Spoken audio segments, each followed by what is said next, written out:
Hello, everybody, and welcome to Atheist Sunday School, your one-stop shop for everything Atheist Sunday and school. And boy, do we have a show for you today. Today we are covering Joel. Chapters 1 through 3. I mean, is that really necessary? We're covering Joel. Yeah, you're right. The entirety of Joel. We're covering Joel. The whole book, it's very short, and the chapter delineation is different in the Masoretic. Some of it is chapter 4. So I'm going to... So the commentaries might say like chapter 4 verse whatever, right? But in the translations we have, it would be chapter 3. Which, by the way, I have the King James Version of the Bible. I have the English Standard Version of the Bible. We also have the Hebrew Bible, a translation with commentary by Robert Alter. We have Erdman's commentary on the Bible, and the Joel section was written by Anthony Geltson. We also have the Hermenia. We do, yes. The Hermenia translation commentary on Joel and Amos from Hans Walter Wolff. And we have the Holy Scriptures according to some Jews and the New King James Version of the Bible. Really exciting stuff today. And we have the Septuagint. We do. And we have the Oxford Companion of the Bible. We're not going to need that, I promise. And... something we might want to look at, potentially the Old Testament, the NIB Old Testament survey. Yeah, that can potentially have something good in it. Absolutely. It doesn't seem like from my reading on this earlier, it doesn't seem like there is much information on the actual authorship. It seems like there is more if there's more discussion of unity. We're just going to assume that so this person's name is Joel. Whatever. So for reference, this is everything in the bit on Joel here. Yeah. So it's 2 pages. I'm just gonna read it because why not? Okay. I mean, it's not even 2 pages. Yeah. Half of the second page is just further reading and endnotes. Yeah, it's a bibliography. Right. So, the Book of Joel. This piece is by Elizabeth Achtemeier. In first reading, the Book of Joel may give the impression of being a narrow nationalistic work that glorifies Israel at the expense of every other nation. Yet on the basis of Joel 2:28 through 32, Peter interprets God's actions on the day of Pentecost, Acts 2, and Paul makes Joel 2:32 the heart of his gospel, Romans 10:13. Similarly, the church has always turned to Joel 2:12 through 19 for its lection on Ash Wednesday. Few books are more pertinent to our time indeed. Joel presents a message that is integral to the Christian gospel at any time. We cannot pinpoint the date of the book. A few scholars have termed it as early as the 9th century BCE, and some still argue that it is pre-exilic. Most now are inclined to place it between 500 and 350 BCE. The Babylonian exile and dispersion are in the past, according to 3:1 through 3. Several passages assume the existence of the Second Temple, the priesthood, and daily sacrifices. There is no mention of a king or royal court, and priests and elders are the community's leaders. The walls of Jerusalem have been restored, as happened under Nehemiah's direction. Tyre and Sidon have a commercial association with Philistia, known to have been the case before 343 BCE. The book relies heavily on earlier prophecy, including that of Obadiah, which was not written earlier than the 5th century BCE. No external unrest threatens the community.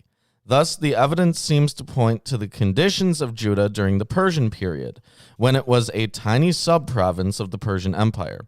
Having said all that, we must acknowledge that establishing a precise date for Joel is not of ultimate importance for its interpretation. The book brings with it a message that was a matter of life or death for Judah, but Joel also deliberately directs that message to every age, see 1:3.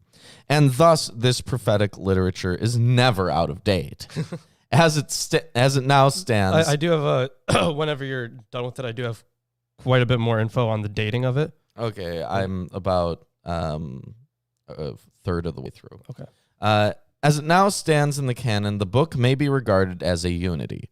Earlier scholars divided chapters 1 through 227 from 228 through 321, maintaining that the eschatological sections, including all references in chapters 1 through 2 to the day of the Lord, were later additions to the prophet's work, which originally concerned only a locust plague.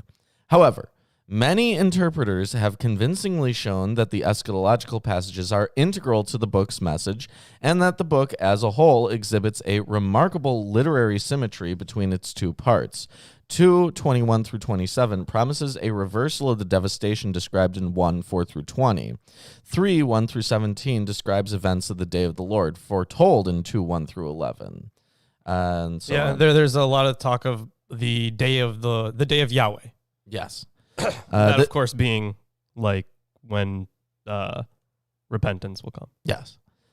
This does not, they believe, Or preclude salvation, I should say. Sorry, go ahead. This does not, they believe, preclude later editorial editions, perhaps 3, 4 through 8, and the final shape of the book may be the product of artistic literary arrangement. Nevertheless, the book now presents a unified message for our teaching and preaching. Joel draws on centuries of Israelite tradition in the framing of his message. Principally, he uses the tradition familiar from earlier prophecy of the day of the Lord, as well as the enemy from the north, and of the judgment on foreign nations. Sometimes he borrows whole sentences from earlier prophets.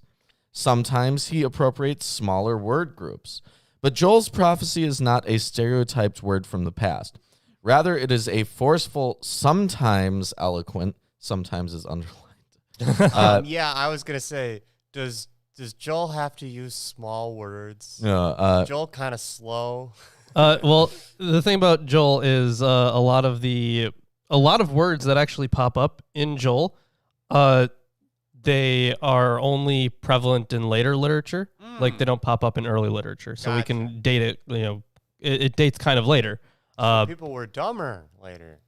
No, they're just. I'm not saying anything about the complexity of the words. I understand. See, Chris has misunderstood the term smaller word groups to refer to small words. Oh, I'm making a joke. God, I didn't misunderstand. It was a prank, guys. Anyways, rather, it is a forceful, sometimes eloquent testimony to the continued working of the prophetic word in history, not only through immediate revelation to him, but also through the words of earlier prophets. Joel hears God speaking to Judah's present situation.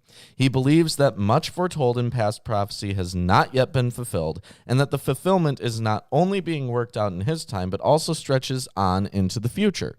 Indeed, the future that he envisions reaches also into our time, and gives to Joel's prophecies their pertinence for our lives. Joel presents his message in a series of poetic oracles that are sometimes only one strophe or stanza in length, but that may encompass 2 strophes, sometimes 3, or even 4. The division of strophes in Hebrew rhetoric can be made on the basis of initial imperative verbs, changes in the subject basis of initial imperative verbs, changes in the subject matter, opening exclamations, inclusios, and other such rhetorical devices. Only 2 passages in the book are in prose, indicating perhaps Joel's use of traditional prose material. The prophet couches his message in a number of different forms or genres appropriate to their content. A didactic admonition opens the work, and there are also calls to lamentation, a prophetic cry of alarm from the watchman, a call to repentance, oracles of salvation, oracles against foreign nations, and apocalyptic fragments presenting signs of the approaching end of history. Such forms are employed with great flexibility, however, often being detached from their original life setting or being combined with other forms. The Hebrew text of the book is in fairly good shape, so that few emendations are necessary. But anyone who works with the Hebrew text should note that the chapter division in the Hebrew differs from the English version. Yep. So Joel 2:28 through 32 in English versions is 3:1 through 5 in Hebrew. Similarly, Joel 3:1 through 21 in English versions is 4:1 through 21 in Hebrew. Yeah. So it is. Very well. It is a little complicated. Not gonna lie. So yeah, 4:1 through 21 is 3 1 through 21 in Hebrew. Is 3 1 through 21 in English. So in Hebrew it's 4 1 through 21. Then yeah, there's just some complication with that last chapter there. So yeah, I do have a few things to add about the dating, but you did mention quite a lot that was mentioned in Wolf's, I forgot his name, in Wolf's commentary. I imagine so. It's a very short book. Yeah. So on the time specifically, I know that in Erdman's it says like we can't really nail it down, but it's like it's definitely post-exilic, which it is definitely post-exilic, but Wolf does try to nail it down a bit. So Joel 4 1 through 3, or 3 1 through 3, I guess, right? Assumes the catastrophic fate which began to unfold for Judah and Jerusalem when in 587 Nebuchadnezzar II conquered the city and exiled large segments of the population. This unforgettable, momentous event already belongs to ancient history from Joel's perspective. Thus, the Babylonians, whose hegemony had passed to the Persians in 539, are not even mentioned. He refers instead to the shameful abandonment of Judah to foreign nations in general, before whom the land and its inhabitants had for some time lain defenseless. The considerable distance of Joel from the time of the exile is confirmed in passages where the existence of the temple, rebuilt in the years following, 515, is something the prophet takes quite for granted. Furthermore, in 2:7 and 9, he makes casual reference to the wall of Jerusalem, implying that the city's fornications had been restored for some time. The restoration, however, was only accomplished in 445 under Nehemiah's direction. Initially, then this gives us an earliest possible date for Joel in the second half of the 5th century. So on the latest possible date, there's a statement at the end of the book. He has it listed as 417, but it would be 317, I think, right?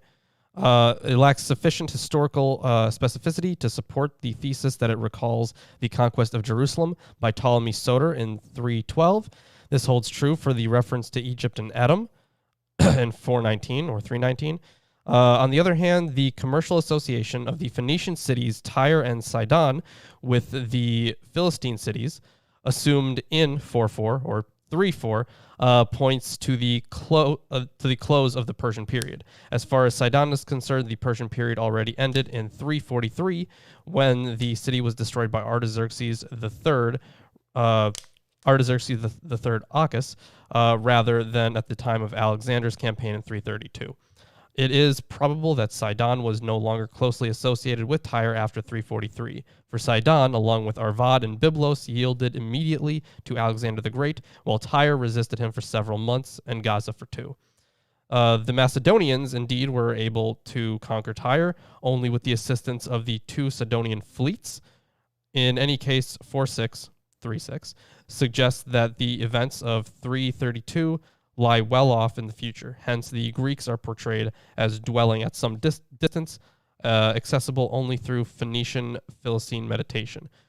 With this, we may compare the quite different picture reflected in Zechariah 9:13, where the Greeks have become Jerusalem's proximate antagonists. Now, inasmuch as 3:4 through 8, is a later addition to Joel, an older form of the book must certainly have been extant before 343. Therefore, the evidence thus far adduced tentatively establishes Joel in the century between 445 and 343. And of course, you mentioned there it doesn't mention kings. It talks about the priests mostly. Yes. Josephus actually describes it as being a theocracy, and because of all the evidence together, he sums it up with it's probably in the first half of the 4th century. Though Galtz in Eerdmans does note some alternative theories. It says, it's thought by many to indicate a post-exilic date. An interesting variation is Rudolph's dating in the reign of Zedekiah, not regarded as the legitimate king. So there are some who take this to be during the reign of Zedekiah, which probably is not accurate the majority of people say that it's post-exilic. Yeah, and it seems like that's where the evidence goes. Same with like a lot of the phrases that pop up, the fact of them being later as well. So aside from that, there's really not much more to cover. I mean, you covered basically everything, what it's about and stuff like that. We don't even have to read the chapter anymore. We should read the chapters. Yeah, we should probably. Yeah. All right, I'll hop into it then. The book of Joel, chapter 1. The word of the Lord that came to Joel, the son of Pethuel. Hear this, ye old men, and give ear, all ye inhabitants of the land. Hath this been in your days, or even in the days of your fathers? Tell ye your children of it, and let your children tell their generation, and their children another generation. That which the palmer worm hath left the locust eaten, and that which palmer worm. Yes, is there a different translation in altar? What remained from the locust, the grasshopper ate. Oh, okay. And that which the locust hath left, hath the cankerworm eaten, and that which the cankerworm hath left, hath the caterpillar eaten. What? Okay, hold on. I'm gonna reread this in more, I don't know, modern English, I guess. So what remained from the locust, the grasshopper ate, and what remained from the grasshopper, the swarmer ate, and what remained from the swarmer, the grub did eat. Awake, ye drunkards, and weep, and howl, all ye drinkers of wine, because of the new wine, for it is cut off from your mouth. For a nation is come up upon my land, strong and without number, whose teeth are the teeth of a lion, and he hath the cheek teeth of a great lion. Yeah, it's interesting that yours has lion twice there. Mm-hmm. So Alter translates it as its teeth are the teeth of a lion, the manned beast's jaws it has.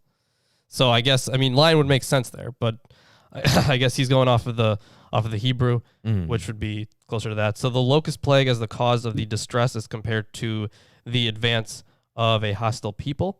In Proverbs 30:27, this simile is also found, and there the wisdom of the locust is seen in the fact that they march in rank, even though they have no king. Otherwise, Joel's language here is reminiscent of divine speech, as it is familiar on the basis of Ezekiel 38:16 and the threat there of Gog, who came up against my land from the north. He hath laid my vine waste, and barked my fig tree. He hath made it clean bare, and cast it away. The branches thereof are made white. Yeah, so it's supposed to be the work of the locust teeth. Lament like a virgin girded with sackcloth for the husband of her youth. Okay. Feel bad. That was verse 8, right? Yes. Yeah, howl like a virgin girl. Or sorry, wait, this has got to be a typo. That's a typo. Howl like a virgin girl in sackcloth over the husband of her youth. Yeah. I guess like I didn't. Sad they didn't fuck, I guess. Well, also because now she's a young girl who is permanently relegated to the role of a widow. Can't remarry. I guess you can remarry, right? You should remarry the unmarried brother. I think David no, I think you can. David did that, right? Yeah, I think you can remarry. Yeah, you can remarry. So it's not that bad. Yeah, so in the second strophe, the group of those addressed can no longer be identified due to the mutilation of the text. Perhaps this is verse 8 there. The daughter of my people in Jeremiah 6:26, or cross-reference Jeremiah 6:26, is meant collectively to think of the land. To think of the land is less advisable in view of verse 9 and 10. Here already, by way of comparison, girding with sack is added to weeping and wailing as a rite of mourning and repentance. The sack was a coarsely woven piece of material, generally made of goat's hair and therefore usually black in the Near East. After the rendering of the garment, the sack was put on the bare body around the hips. That's calling back to 2 Samuel and Genesis as well, often covering only the loins. At least it left the chest free for the beating, which was also a part of the mourning practice. In the ancient Near East, just as in ancient Israel, the sack was worn in situations of personal mourning. Mm. Yeah. I mean, there's a lot of that in the Bible. There is. Here's something on the husband of her youth stuff. Yeah. So the correspondence of virgin and husband of youth points us to a time of love in which separation through death is especially cruel. For the husband of youth as bridegroom must be distinguished from the friend of youth before the decisive legal act of concluding the marriage. Death takes place in the brief time span between this legal act of acquiring and the act of taking into the home. In this way, the terminological correspondence between virgin and husband of youth becomes fully intelligible. Mm. At the same time, this clarifies the special character of the simile. The devastating distress which has befallen the land so suddenly and unexpectedly demands a lamentation comparable in its intensity only to that of the young woman who has lost the beloved of her youth shortly before marriage. Mm-hmm. The meat offering and the drink offering is cut off from the house of the Lord. The priests, the Lord's ministers, mourn. The field is wasted, the land mourneth, for the corn is wasted, the new wine is dried up, the oil languisheth. Be ye ashamed, O ye husbandmen. Howl, O ye vine dressers, for the wheat and for the barley, because the harvest of the field is perished. The vine is dried up, and the fig tree languisheth, the pomegranate tree, the palm tree also, and the apple tree, even all the trees of the field are withered, because joy is withered away from the sons of men. Yeah, so there's a little bit here on some of the fruits that are used, I guess. Mm-hmm. From Alter here. So the vine has dried up, and the fig tree is bleak. Pomegranate, also palm tree and quince.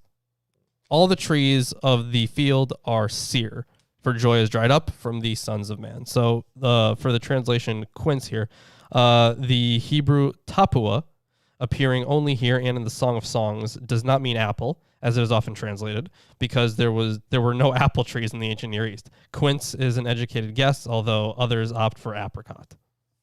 So, Eerdman's comments on the locusts before. Okay. It says, there's no means of identifying the particular plague of locusts, which occasioned the material in Joel, but this does not matter greatly, since both the plague and the prophet's response to it can be seen as a characteristic or representative role. In other words, what may have originated in a particular experience has led to more generalized considerations about sin, judgment, repentance, fasting, prayer, and divine deliverance that is easy and natural to allegorize the locusts. E.g., the Targum takes the imagery of an impending army as a key to its interpretation of 225. There seems no good reason not to take a literal plague of locusts as the original occasion and basis of this material. I mean, maybe. For real. Although we've seen some locust imagery before. So Wolf comments that in the incipient calamity, Joel sees the omen of the final day of judgment against Israel announced by the prophets. The basis for this perception is prepared right from the start by the depiction of the catastrophe as a total and completely unusual one, which endangers cultic communion with God. Hence, also the calamity is portrayed using features analogous to the extent day of Yahweh threats. The locusts are described as the hostile nation. Mm. Gird yourselves and lament, ye priests. Howl, ye ministers of the altar. Come, lie all night in sackcloth, ye ministers of my God. For the meat offering and the drink offering is withholden from the house of your God. Sanctify ye a fast. Call a solemn assembly. Gather the elders and all the inhabitants of the land into the house of the Lord your God, and cry unto the Lord. Alas for the day! For the day of the Lord is at hand, and as a destruction from the Almighty shall it come. Is not the meat cut off before our eyes? Yea, joy and gladness from the house of our God. The seed is rotten under their clods. The garners are laid desolate. The barns are broken down, for the corn is withered. How do the beasts groan? The herds of cattle are perplexed because they have no pasture. Yea, the flocks of sheep are made desolate. O Lord, to thee will I cry. For the fire hath devoured the pastures of the wilderness, and the flame hath burned all the trees of the field. The beasts of the field cry also unto thee, for the rivers of waters are dried up, and the fire hath devoured the pastures of the wilderness. Yeah, so at this point it becomes clear that another disaster distinct from the locusts has swept over the land. The drying out of the new grain in verse 17 and of the watercourses, verse 20, are the result of drought. And as residents of California know, in a drought, the tinder dry fields and forests are wont to catch fire. Yeah. That is accurate from Alter there. Yeah. Now, another thing that's noteworthy here, which I'm not sure if it's brought up in any of these commentaries, is the drought and the famine leads to the animals not being able to eat and graze. Mm-hmm. But more importantly, the animals that are brought up here are the animals that would be used in the ritual sacrifices. Oh. So the people aren't literally physically capable of making animal sacrifices because the animals are not getting enough nutrition to be able to reproduce properly. Interesting point. They might even be blemished. Yeah. Whoa. You don't even get me started on those blemished animals. Yeah. I won't. Anyways, that's the end of chapter 1. If you're enjoying the stream so far, give us a like, share it with your friends, family, neighbors, countrymen, people in wildfires. I'm sure they'd appreciate the show. Yeah, they definitely would. And there is a good section here. Get out of that fire. There's a good little introduction here on the setting for chapter 2. Okay, so one understanding of 2:1 through 17 as a whole is decided by the question of its relationship to chapter 1.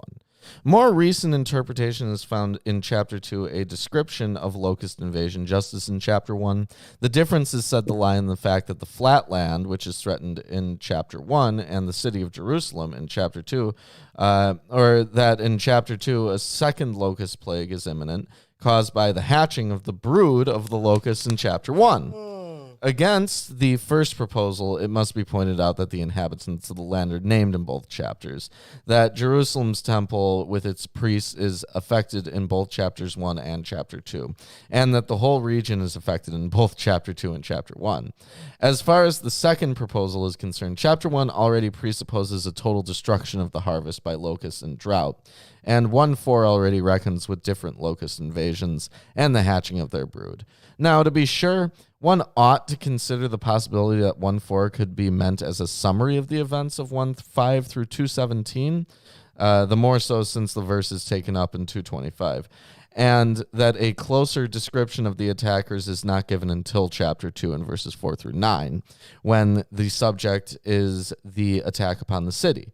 Above all, the series of similes in 2:4 through 5, but also the imagery of 2:7 through 9, becomes clearly intelligible if the locusts are meant. Nevertheless, there is an essential difference between the two chapters, which must be determined on other grounds.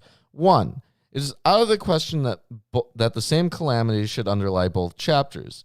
Chapter 1 focuses upon a catastrophe that is already set in and calls for a communal lamentation over it. The calls, as well as the sentences of lamentation themselves, are rooted in events the effect of which is already felt. By contrast, chapter 2 stands under the aegis of the alarm cry warning of the enemy who has set out on his way. His army is still approaching. In addition to the basic form-critical differences between the call to communal lamentation and the warning cry alerting of the enemy, one must compare the predominance of the imperfect forms in 2:4 through 9, representing an event in the course of which is happening, with the perfects in 1:4 through 20, which state facts. Now, there's a number of other things that are laid out here, but looking over it, that seems to be the biggest point. that the locusts aren't mentioned here. It seems to be a completely different thing that's going on. Yeah. Though some might interpret it as a continuation of the locust stuff. Okay. And let me see if Eerdmans takes that position.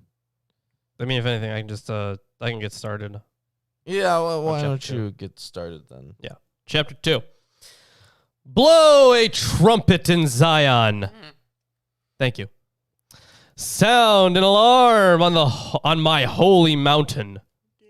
Let all the inhabitants of the land tremble, for the day of the Lord is coming. It is near. Yeah. So here the destruction is, called out by the trumpets, which is what you would do when there's an invading army coming. Yeah, absolutely. And the imagery for the army, I was looking ahead a little bit. It's classic. We've seen stuff like it before.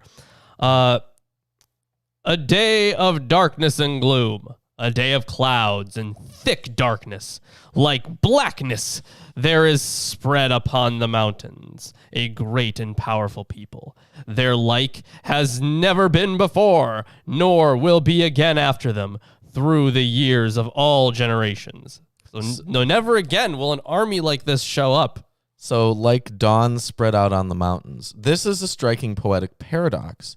Dawn is a positive idea, but here the appearance of the millions of locusts on the eastern horizon, a dark mass, not bright like the dawn, is altogether sinister, sharing with dawn only the attribute of being spread out over the mountains. Yeah. It's interesting that yours is dawn. This one, the ESV has blackness. Mm-hmm. Obviously sinister. There is a bit more in Wolf's commentary where he talks about the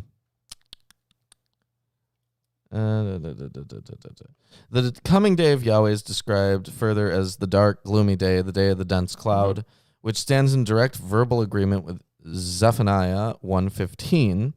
Though from the description there only these features are adopted, which in any case had belonged to the thematic content of the day of Yahweh since Amos. Yeah, so it doesn't really tell us anything there. Darkness of gloom describes the effect of the locust plague in Egypt. Even clearer is the use of the 4-element series to portray the Sinai theophany in Deuteronomy 4:11: fire, darkness, cloud, and dense gloom. The older representations do not as yet attest this sequence. The imminent day of Yahweh corresponds, therefore, to the day of Yahweh's awesome appearance in the past. See Psalm 97, 2a. In the final analysis, Jerusalem can be threatened only by God, whose will has been proclaimed to Israel. He comes with the enemy army. Yeah, Psalm 97 there. Clouds and thick darkness are all around him. Mm. All right, continuing on here. Yes. Fire devours before them, and behind them a flame burns. The land is like the Garden of Eden before them, but behind them a desolate wilderness, and nothing escapes them. So they're destroying the land as they move. Like a wildfire. And they compare the locust destruction to the destruction of a wildfire. Okay. It's a simile, right?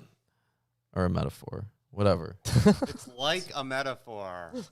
Which is a simile. As a simile. Their appearance is like the appearance of horses, and like war horses they run. As with the rumbling of chariots, they leap on the tops of mountains like the crackling of a flame of fire devouring the stubble, like a powerful army drawn up for battle. So very loud. Shaking the earth kind of stuff. We've seen that imagery plenty. Mm-hmm. The chariot horses. The term is a technical term deriving from the northern Syrian Aramaic realm, specifying chariot horses. So these would be like military horses. Yeah. Before them, peoples are in anguish. All faces grow pale. Like warriors, they charge. Like soldiers, they scale the wall. They march each on his way. They do not swerve from their paths. So yeah, scaling the wall, it's not like It's how did Wolf describe it? He took it for granted. Joel took the wall there for granted. Did you have a bit about the Garden of Eden in verse 3? Yeah. So the land is like the Garden of Eden before them. So it's really nice up front, but as they move through, they destroy everything. Yeah. Interesting. What verse are you on now? I am. So I just finished verse 7. Okay. Yeah. So. Yeah. The Hebrew term for bend, is that in yours? Bend? I have swerve. I'm guessing it's that one. They do not bend in their paths. Yeah, they do not swerve from their paths. Yeah. Okay, so the Hebrew verb occurs only here, but the idea of making the path swerve, first proposed in late antiquity, seems likely. So that is an unclear translation, but that's been the tradition of what it's been translated as. Gotcha. They do not jostle one another. Each marches in his path. They burst through the weapons and are not halted. They leap upon the city. They run upon the walls. They climb up into the houses. They enter through the windows like a thief. So complete takeover of a city. Mm-hmm. And they do kind of coat all the surfaces if they're covering the skies. You know who can't hear you when you talk that? Everyone. Yeah. He wasn't talking to the mic. He doesn't know how this works. Who? Who's Mike? I want to talk to Mike. Your Mike sounds like a jerk. No, you're Mike. Aren't we all Mike? The earth quakes before them. The heavens tremble. The sun and the moon are darkened, and the stars withdraw their shining. So there was a note on this. I think at some point people were talking about this as like an eclipse or something. Mm-hmm. But because it seems like here's a bunch of stuff that isn't the sun and the moon are darkened. Here's a bunch of stuff that just isn't supposed to happen. Mm-hmm. Well, the darkening of sun, moon, and stars in verse 10 carries through the old prophetic motif of the darkness of the day of Yahweh in the same manner as Isaiah 13:10. Right. There's a comparison here between Isaiah 13 and Joel 2:1 through 11. So why don't you finish verse 11 and I'll read that. Sure, but I was saying how people have thought of that as an eclipse, Mm-hmm. although it can hardly be an eclipse.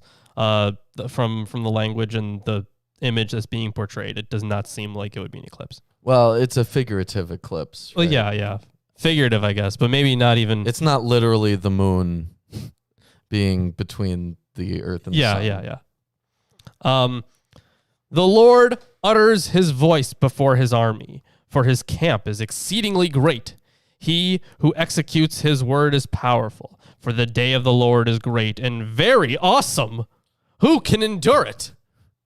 So here... It's very awesome, Reuben. Yeah. His camp is the Locusts. So the Locusts are an army that's summoned by God. Oh. Yeah.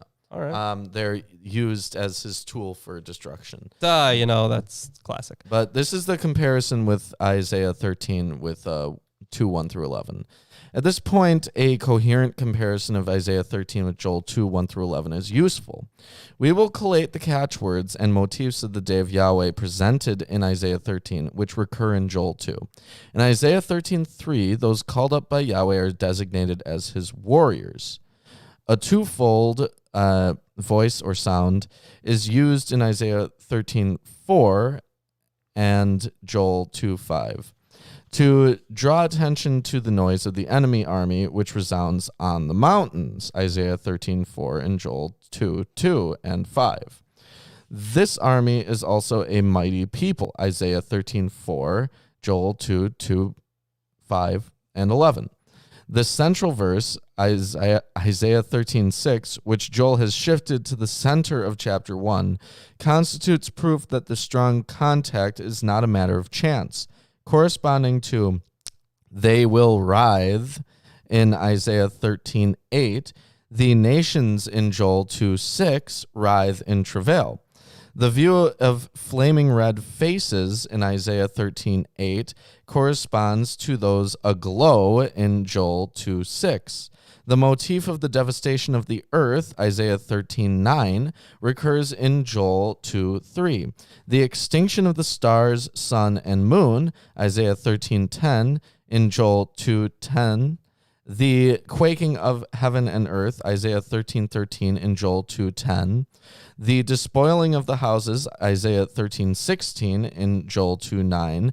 Compare also to dance in Isaiah 13:21 with Joel 2:5. Additionally, we have observed the influence of the language and conceptions of the prophetic threats of the day of Yahweh found in Amos 5:18 through 20, Zephaniah 1:14 through 16, and Ezekiel 30, of the enemy in the north of Jeremiah 4 through 6, and Ezekiel 38 through 39, of other material from Ezekiel and from the Deuteronomistic sources, as well as of motifs from the royal psalms of Yahweh. But the point of contact with Isaiah 13 are incomparably more intense. In the description of the locusts in chapter 1a, similar influx of traditional material cannot generally be established. Only 1:15 is based on Isaiah 13:6, affirming that the locusts are harbingers of the day of Yahweh. The threat of that day itself is not made until 2:1 through 11. The above comparison has established that the day of Yahweh traditions we discern in Isaiah 13 were determinative for the betrayal in 2:1 through 11. The prelude of the locust invasion did not have nearly the same uniform impact on the statements. Instead, the uniformity of the section, especially the juxtaposition of singular and plural phrases, becomes intelligible on the basis of the traditions attested in Isaiah 13. Yet we must bear in mind that Joel's description of Yahweh's enemy army exhibits a freedom with respect to the sequence of motifs and individual formulations, and that the prelude of the locust invasion has exerted typological influence.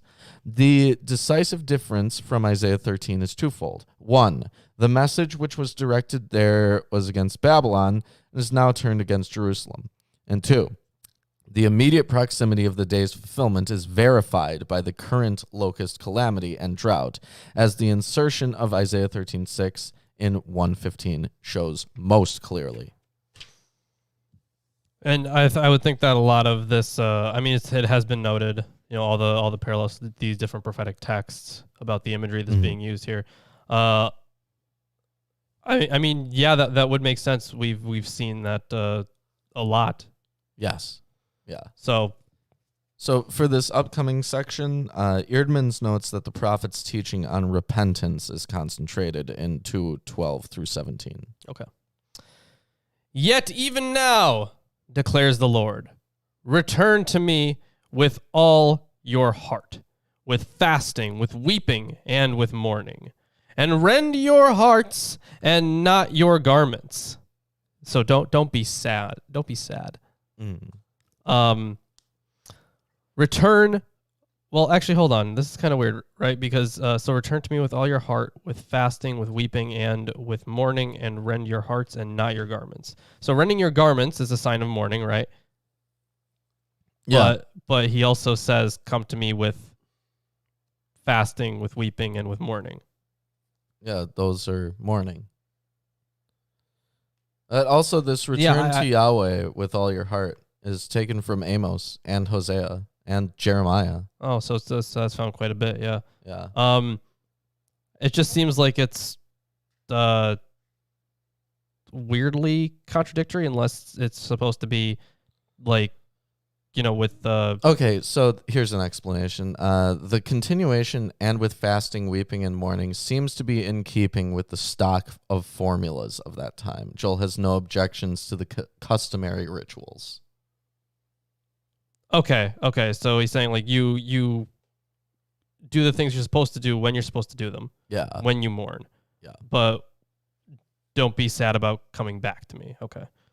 So return to the Lord your God, for he is gracious and merciful. So this gracious and merciful, sorry to cut you off there, but the prophet here invokes the doxology of divine attributes that first appears in Exodus 34:6-7. The book of Jonah quotes a version of the same formula. Well, we'll get to that one. Yep. Eventually. He is gracious and merciful, slow to anger, and abounding in steadfast love, and he relents over disaster. Who knows whether he will not turn and relent and leave a blessing behind him, a grain offering and a drink offering for the Lord your God. Blow the trumpet in Zion. Consecrate a fast.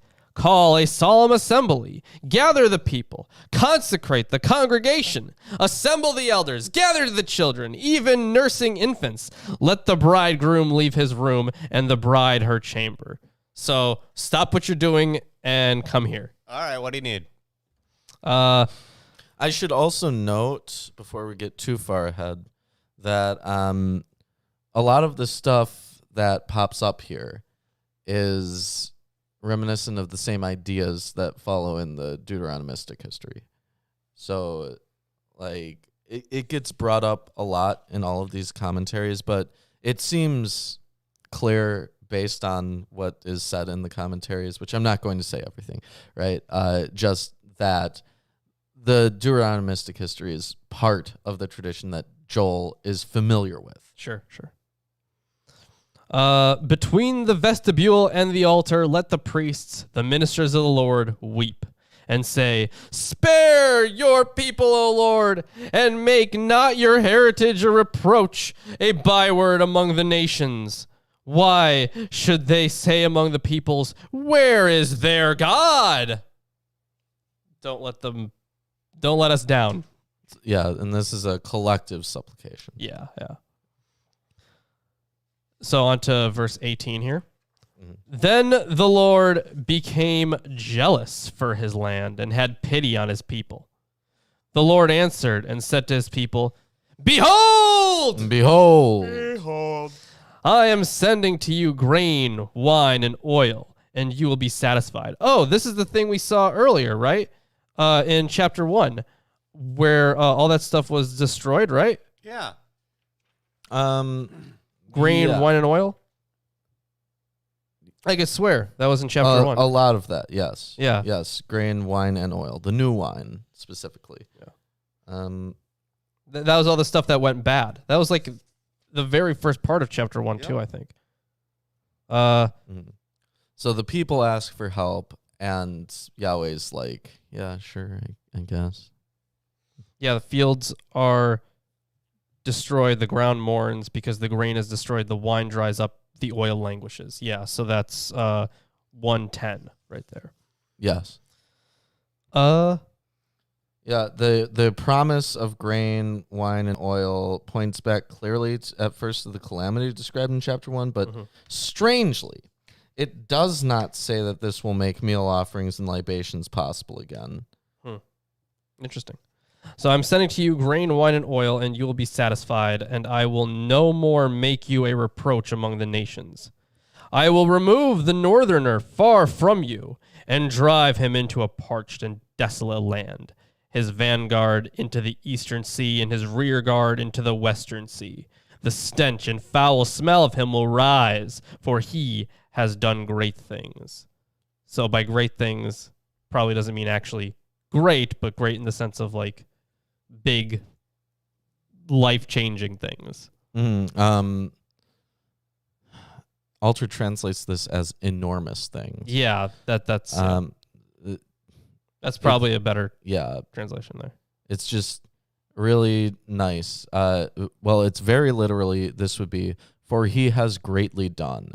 Some think it refers to God, but coming as it does at the end of the description of the rotting hordes of locusts, it most likely refers to the terrible destruction they have caused, which now brings about their own deserved extinction. That's what I would think, yeah. Fear not, O land. Be glad and rejoice, for the Lord has done great things. Okay. I see. There's some parallelism there. Yeah, there's a parallel, but now in an antithetical sense. God has greatly done in reversing the destruction wrought by the locusts. Yeah, he's done good things, and the other ones, they did bad things. Fear not, you beasts of the field, for the pastures of the wilderness are green. The tree bears its fruit. The fig tree and vine give their full yield. Be glad, O children of Zion, and rejoice in the Lord your God, for he has given the early rain for your vindication. He has poured down for you abundant rain, the early and the latter rain, as before. So, here is something important. Oh, okay, good. Yes. Eerdmans. Before leaving this section, I should draw attention to two uncertainties in the meaning of the text. In 223, the word translated early rain occurs twice, but it is slightly different from the usual word and identical to a similar word which means teacher.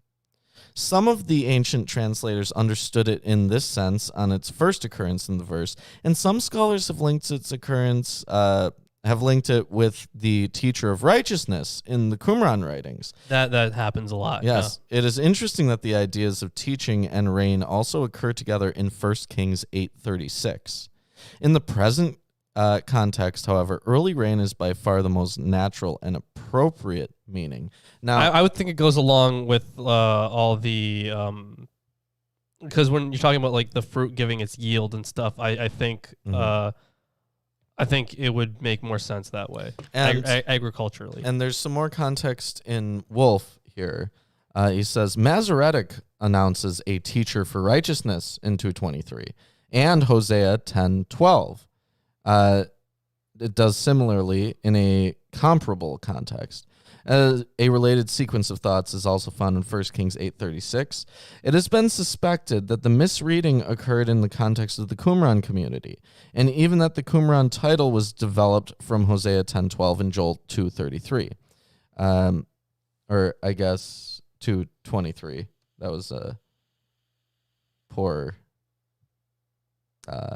thing here, a mistype. Gotcha. Gert Jeremias considers this derivation to be generally recognized. It must be emphasized against this that Greek understood both passages altogether differently. In both cases, the context shows that Greek is closer to the original text than is Masoretic. Furthermore, the Qumran text thus far known never relate the title teacher of righteousness to Hosea 10:12 or Joel 2:23. It can be concluded, therefore, that the Qumran title originated without reference to Hosea 10:12 and Joel 2:23. Without further evidence, it cannot even be claimed that the Masoretic text of Hosea 10:12 and Joel 2:23 originated with the Qumran community. It should be stressed instead that the expectation of a teacher at the end time who would answer all questions was a quite familiar concept in rabbinic Judaism.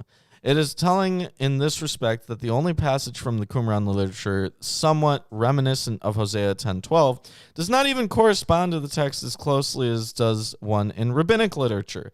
It must also be noted that the Qumran literature usually refers to a Hebrew term without vowels, but never to a different one without vowels, as does Joel 2:23. Hence, the situation remains. 1. The title Teacher of Righteousness at Qumran surely did not derive from an original text of Hosea 10:12 and Joel 2:23. 2. It is most likely that the Masoretic text of these passages does not owe its origin to special interests of the Qumran community, seeking scriptural proof for its Teacher of Righteousness. 3. Instead, Masoretic is in keeping with the general expectation of a teacher associated with the end time, current in late Judaism. All right, so on to verse 24, it looks like. Yes. The threshing floors shall be full of grain. The vats shall overflow with wine and oil. I will restore to you the years that the swarming locust has eaten, the hopper, the destroyer, and the cutter, my great army which I sent among you. You shall eat in plenty and be satisfied, and praise the name of the Lord your God, who has dealt wondrously with you, and my people shall never again be put to shame. So, in the previous verse, In 25? yeah, verse 25, it is sometimes objected that a single plague of locusts is hardly likely to have devastated more than 1 year's harvest. And some scholars suggest revocalizing the word translated years to obtain the sense double. This, however, can hardly be achieved without further modification of the text, for which there is no evidence in the manuscripts or ancient versions. It is best to regard the plural years as a poetic expression, possibly with an allusion to Pharaoh's dreams in Genesis 41. Yeah, or just like basically like all the time that was pretty much lost to this, you're going to get it back. Mm-hmm. Now, does yours go through verse 32? Or yes. Okay, so that is that way in Eerdmans. It is not that way in Wolf, and it is not that way in Alter. Yeah, so of course Alter translating from the Hebrew. So once we get to verse 28, so it looks like verses 28 through 32 are chapter 3 in the Hebrew. So we won't be reading it that way. Right. Because I mean it's very short, whatever. Like, yeah. So, but I'm sure they still have commentary on it though. Mm-hmm. Tell me actually when you get to verse 28. Sure, I can do that. And my people shall never again be put to shame. You shall know that I am in the midst of Israel, and that I am the Lord your God, and there is none else. And my people shall never again be put to shame. And that was verse 27. Okay. So in the next verse, there is like a preface, basically. It says, "It shall happen afterward." Yeah. So Rashi, Kimchi, and most modern interpreters take this to be an indication of the end time. But it is a rather quotidian expression, as if one were to say, "the day after tomorrow," or "in a month or so." Could it be an indication that Joel thought the end time was very close? Well, I mean, it does seem like he was putting it that way, because the stuff about the army like on the horizon, and he was, he had this fire imagery, the horses, and they've went into the homes. It really does seem like he does think that. Mm-hmm. Now there's in Eerdmans too, for 28 through 32. This is the best known and most important passage in the book. No. In the Hebrew Bible, it is reckoned as a separate chapter, chapter 3. And the English Bible being chapter 4 in the Hebrew Bible, there is both continuity and discontinuity with the earlier and later parts of the book. The continuity is indicated most clearly by the continuing treatment of the Day of the Lord theme, while the discontinuity is marked by the vague indications of the time sequence in afterward in 228, and in those days and at that time in 3:1, both indicating events in a remoter future than the removal of the locust plague. Another marked difference from the earlier part of the book is that, whereas there the focus was on the judgment of Judah herself, in the later part, it is Judah's foreign attackers who undergo judgment, while Judah herself experiences divine salvation and restoration. The passage itself comprises 3 sections, 228 through 29. The theme is the universal outpouring of the Spirit of God, resulting particularly in visions and prophecy. This is one of the relatively few passages in the Old Testament where there is a direct link between prophecy and the Spirit of God. It is reminiscent particularly of Numbers 11:16 through 17, 24 through 30, where the 70 elders of Israel received the Spirit and prophecy, including 2 who had been designated but had not gone out to the tent with the others. When Joshua protested, Moses expressed the wish that all the people of God might receive his Spirit and prophecy. In Joel, this concept is extended even further to include not simply designated leaders, but all levels of membership in the community, including specifically the slaves. The use of the expression all flesh carries at least a further implication that the outpouring of the Spirit would not be restricted to the people of God but extend to all humankind, even if this is not explicitly drawn out in the prophecy itself. Verses 30 through 31 predict natural portents as an indication of the imminence of the day of the Lord. This is traditional imagery, with overtones both of divine theophany and of judgment, although the sequel shows that the latter is the primary connotation here. 232 promises salvation to a certain group who will escape the coming judgment. They are defined as those who call on the name of the Lord, but the passage makes clear that they are also those whom God himself calls. and that the place where this community is to be found is Mount Zion, i.e. the temple. The original intention of the prophecy is probably to indicate that a remnant of the chosen people will experience salvation rather than judgment at the day of the Lord, while the expression, everyone who calls on the name of the Lord, is clearly patent of more universal interpretation. This brings us to the citations of the passage in the New Testament. Practically the entire passage is quoted in Acts 2:17 through 21, where it is said to be fulfilled in the events of the Pentecost immediately after the resurrection of Jesus. It is quoted in the course of Peter's address to the multilingual gathering of diaspora Jews and proselytes to account for the phenomena attending the outpouring of the Spirit on the first Christians. The point of immediate relevance in the quotation in this context are the actual outpouring of the Spirit and the universal universal scope of the gift. The quotation breaks off at the beginning of Joel 2:32 with the offer of salvation to everyone who calls in the name of the Lord. For this is the point that Peter develops in his address to the crowd. Toward the end of the address, Acts 2:39, he alludes to the final words of the prophecy. The first clause of Joel 2:32 is cited and is cited in a similar context, specifically justifying the Gentile mission in Romans 10:13. You know, it's interesting that it says that there was this idea that people would be able to prophesy again. Now, if you remember, there was a time where they believed that the time of prophecy has ended. And it was later than this, I think. But they were pretty dead set on that time is over. So it's interesting to see how when this didn't exactly come to fruition, then they were like, time of prophecy is dead. That's it. It's done. Even though if you interpret this as a prophecy in more of a general sense, then it's then I think it would cause some kind of problem, theologically speaking. One would think. A prophetic problem. Yeah, a prophetic problem. And it shall come to pass afterward that I will pour out my spirit on all flesh. Your sons and your daughters shall prophesy. Your old men shall dream dreams, and your young men shall see visions. All different ways of prophecy. Even on the male and female servants in those days, I will pour out my spirit. And I will show wonders in the heavens on the earth, blood and fire and columns of smoke.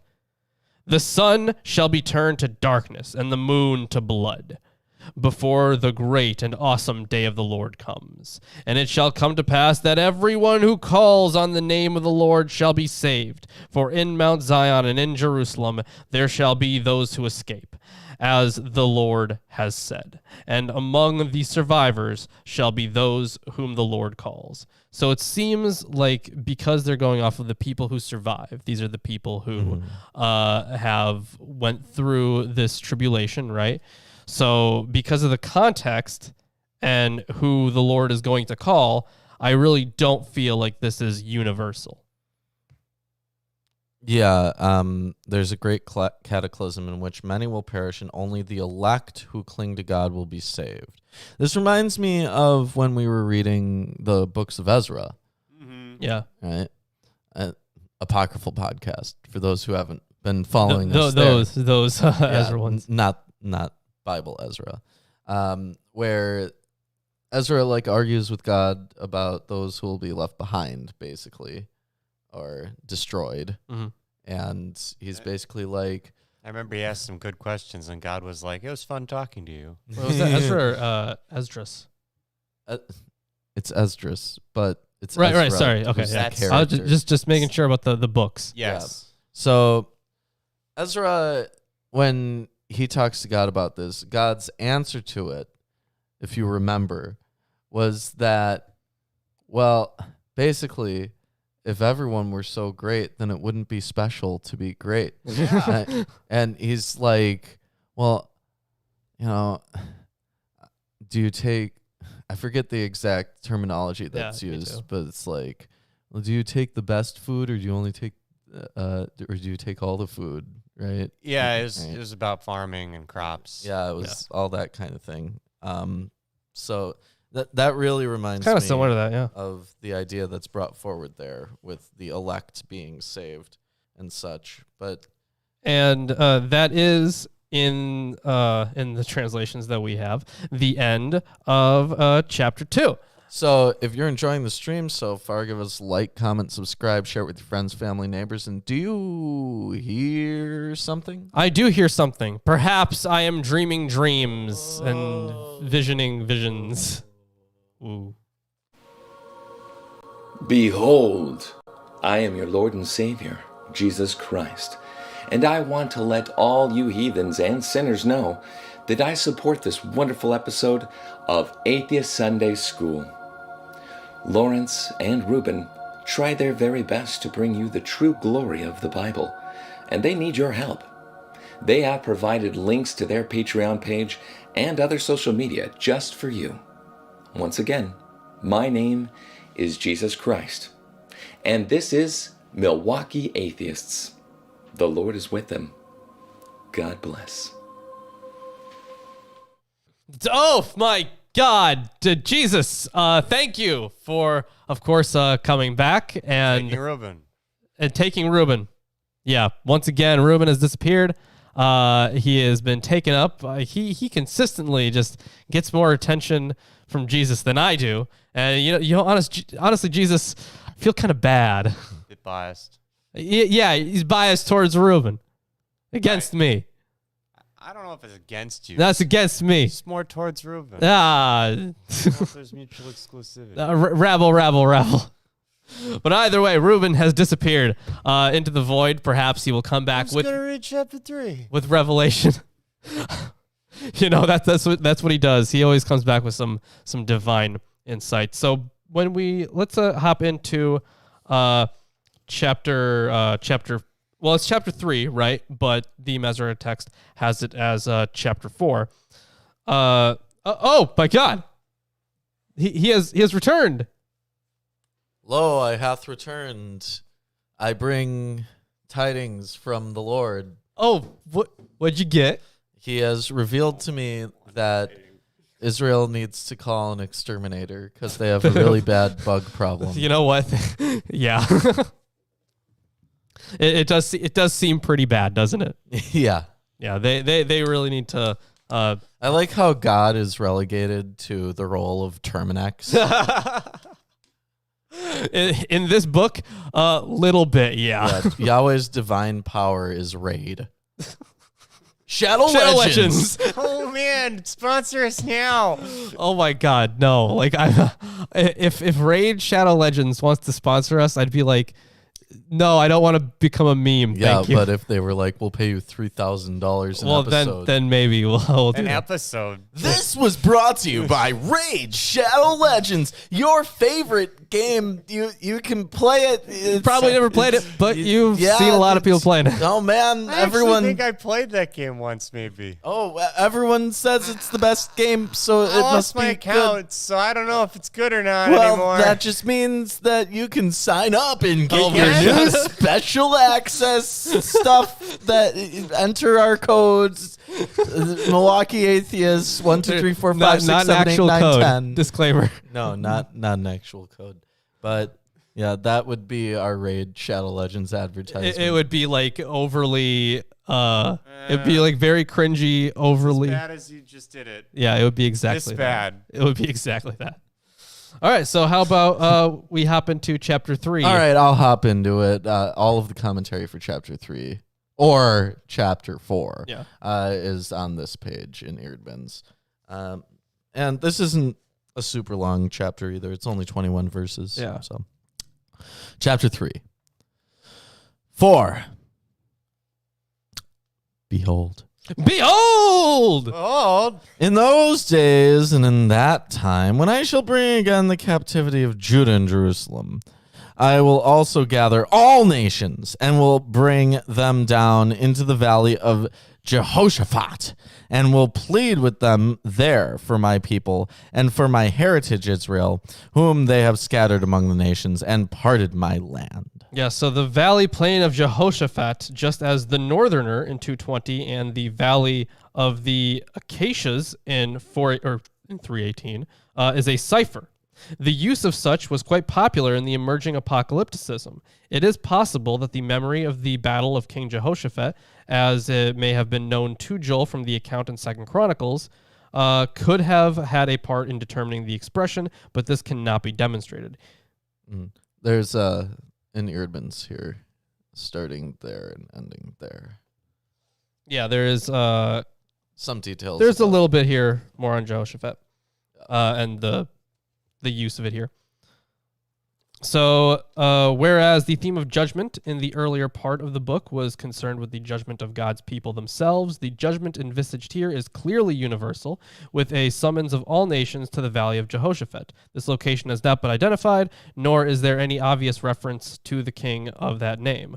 The name Jehoshaphat itself, however, simply means Yahweh has judged, and it may be that the Valley of Jehoshaphat in 3:2 and 12, and the Valley of Decision, where decision may denote the verdict, in verse 14 are simply poetic expressions for a place where God's judgment is meant to be executed.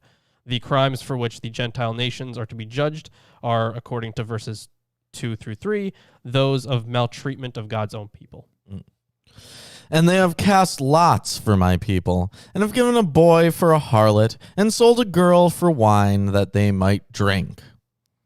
Yea, and what have ye to do with me, O Tyre and Zidon, and all the coasts of Palestine? Will ye render me a recompense? And if ye recompense me swiftly and speedily, will I return your recompense upon your own head?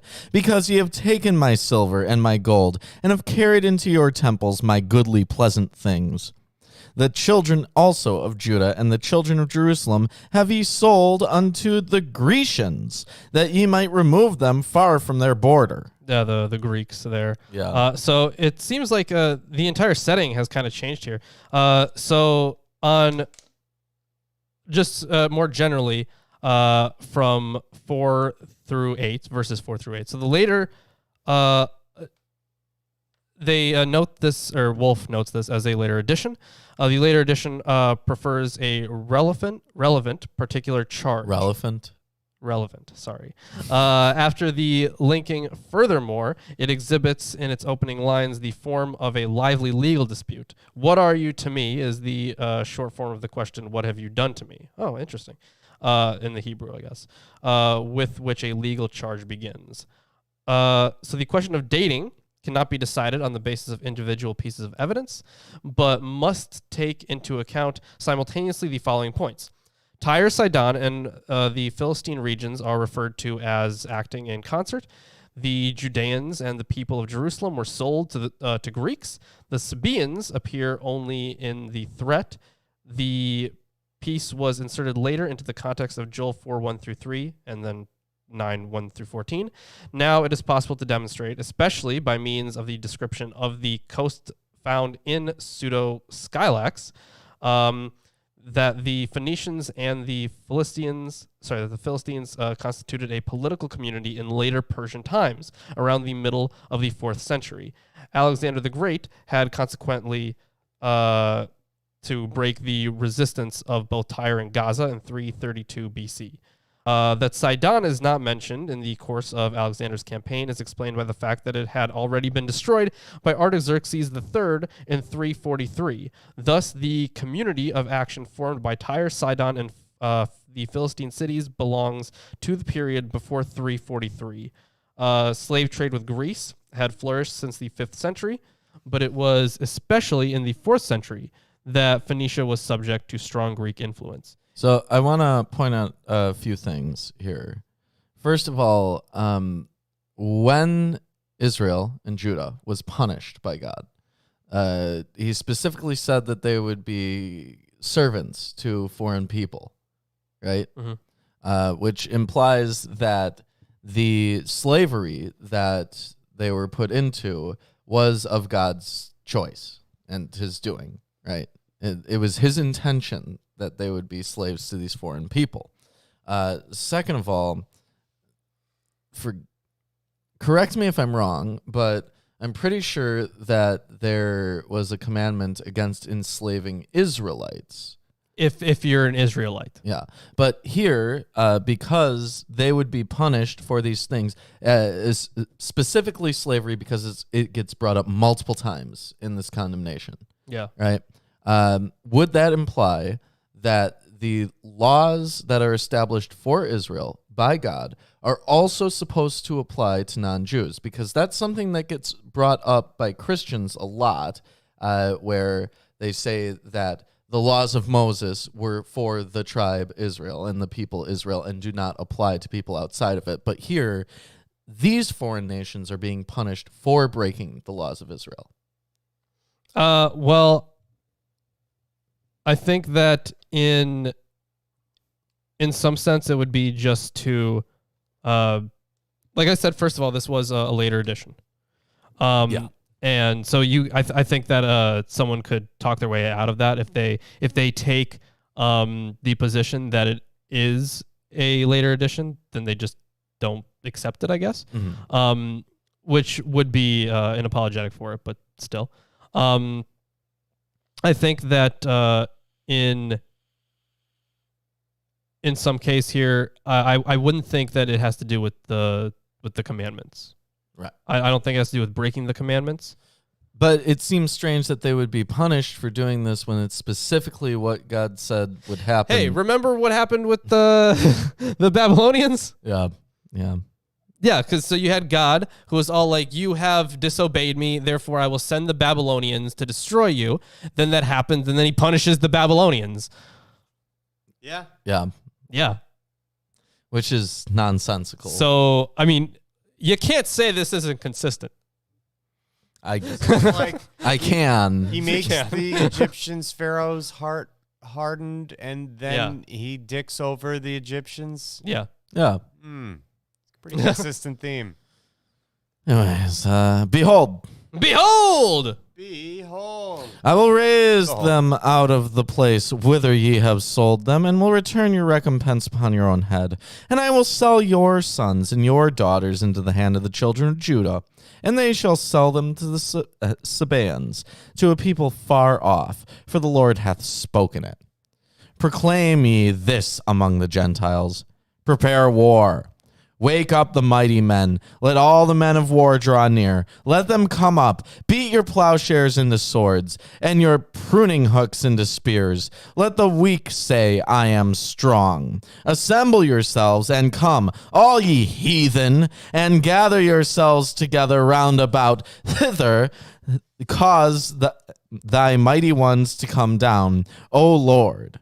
Let the heathen be wakened and come up to the valley of Jehoshaphat, for there will I sit to judge all the heathen round about.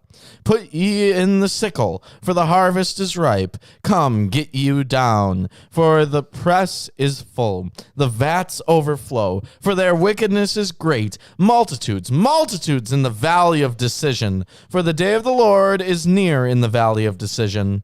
The sun and the moon shall be darkened. You know what's interesting here? And the stars shall withdraw their shining. Okay, so the Valley of Decision is also translated in Alter as the Valley of Doom. Doom! Yeah, so the verbal stem, you'll see, of course, with no vowels. I think it's supposed to be Heditz, something like that. I don't know. Appearing here in the name Hadowitz means to pronounce judgment or to issue verdict. It seems to be a poetic synonym for the Valley of Jehoshaphat, which I would agree. Mm-hmm. Also, yes, Matthew pointed out that it has very similar language to Isaiah. That would be, I think, Isaiah 2:4.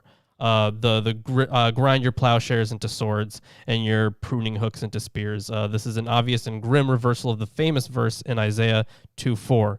That envisions a wondrous era of peace. Right. Whereas there it says to turn your swords into plowshares. Yeah.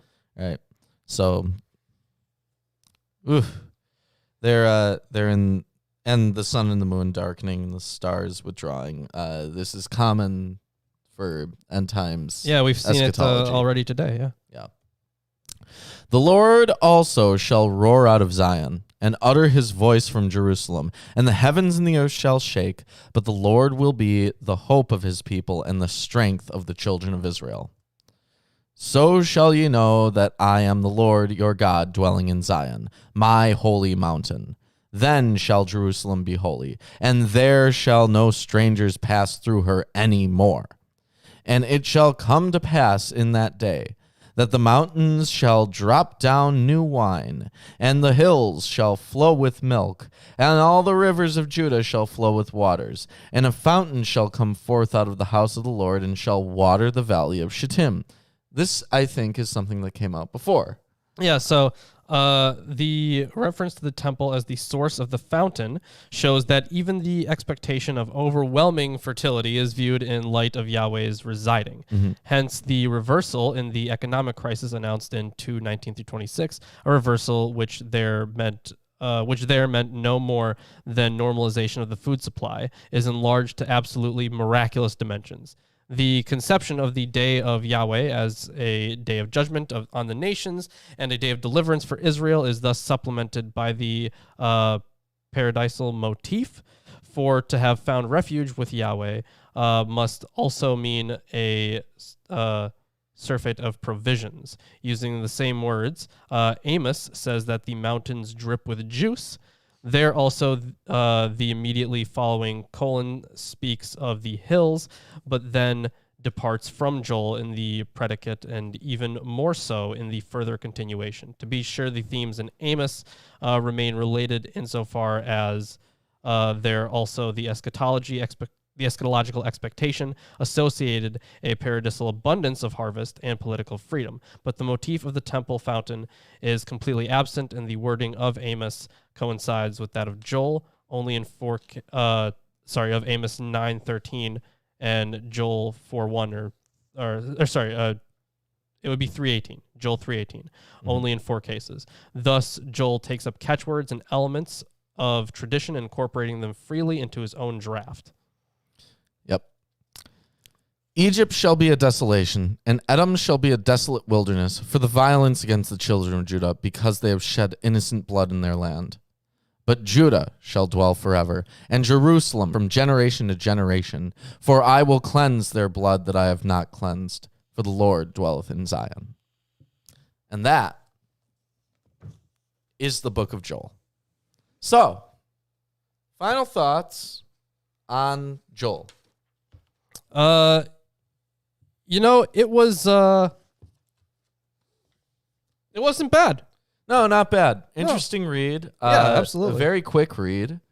It was, yeah. Got through it in one show. How's that? Yeah, and the eschatology is interesting. The locust swarm metaphor is, I think, not overplayed, but is pretty much drawn out to the extent that it could be. Yeah, right? I'd say so. It's interesting how much Joel takes from other books, right? Yeah. So it would make sense if you're keeping up this prophetic tradition that you would keep up with the themes, because that's also a theme of prophets. I feel like there's a theme that doesn't come up as much in earlier writings, but is this more of a later writing? It is, yeah. That God giveth and God taketh away, and vice versa. God taketh away and God giveth. Well, I mean, it's here too. You see it in older writings, but it's really blatant in this one, where you get a complete reverse of everything that he did that was bad, basically. He's like, all 3 of those things that were impacted by the bugs are going to be given to you in the amount that you needed. Plus some. I think the difference here is to the extent by which is given back, I would say, because like if you read like the Deuteronomistic history or something, like Yahweh brings some devastation because the people have sinned, but then when he brings it back to normal, it's not as good as it was before. Right, which leads then to the exile. Right, which that the theology of the entire faith would change just completely. Right, and in this case, you get excess, which I think is less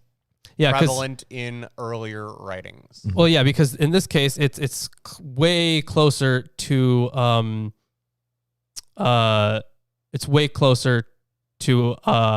a apocalyptic than the earlier stuff.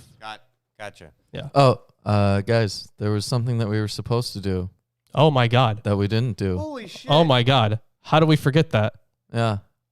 So That was on me. yeah, that was on you. Yeah, that was on me. We have a shirt to give away. Wow, that was really bad. Thank you for the reminder, Ruben. So yeah, we have t-shirt giveaways every month at the first Sunday of the month. The first Sunday of the month. We usually do it at the start of the show, but because I'm an idiot, I completely forgot about that. Thank you, Ruben, for the reminder.